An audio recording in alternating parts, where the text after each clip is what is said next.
সরকারি সুযোগ সুবিধা নিয়ে বিশেষ মর্যাদায় রাস্তায় চলাচল, জনগণের ভোগান্তিকে এক প্রকার পাত্তাই না দেওয়া ছিল এতদিনকার রাজনৈতিক চর্চা।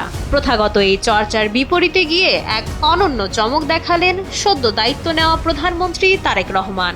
সরকারি আড়ম্বর ছেড়ে তিনি বেছে নিলেন নিজের সাধারণ জীবনযাত্রাকে।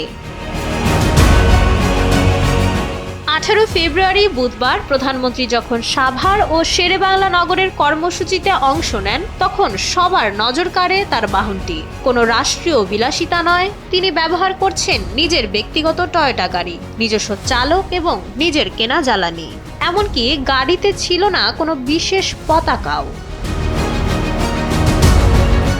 কেবল গাড়ি নয়, সাধারণ মানুষের ভোগান্তি কমাতে প্রধানমন্ত্রী কাঁচি চালিয়েছেন নিজের প্রোটোকল বা গাড়ি বহরেও।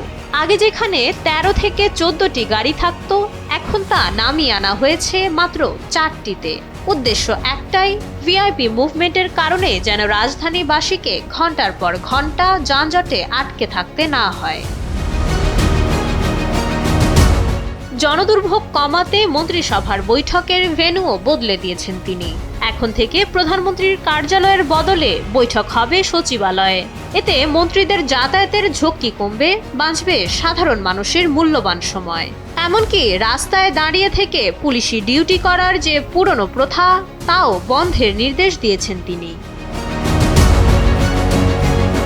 বিশেষ সুবিধা বর্জনের এই সুর ধ্বনিত হচ্ছে পুরো দলেই। ত্রয়োদশ সংসদের বিএনপির সংসদ সদস্যরা ঘোষণা দিয়েছেন তারা নেবেন না কোনো শুল্কমুক্ত গাড়ি কিংবা সরকারি প্লট। রাষ্ট্রের অর্থের অপচয় রোধে শুল্ক মিটিয়েই সুবিধা নেবেন তারা। রাজনীতির প্রথাগত সংস্কৃতির এই ইতিবাচক পরিবর্তন কতদিন স্থায়ী হবে তা নিয়ে জনমনে সংশয় জাগে। তবুও নতুন সরকারের এসব জনকল্যাণমুখী পদক্ষেপে আশাবাদী নগরবাসী। মাইশা মালিহা, সময়ের আলো।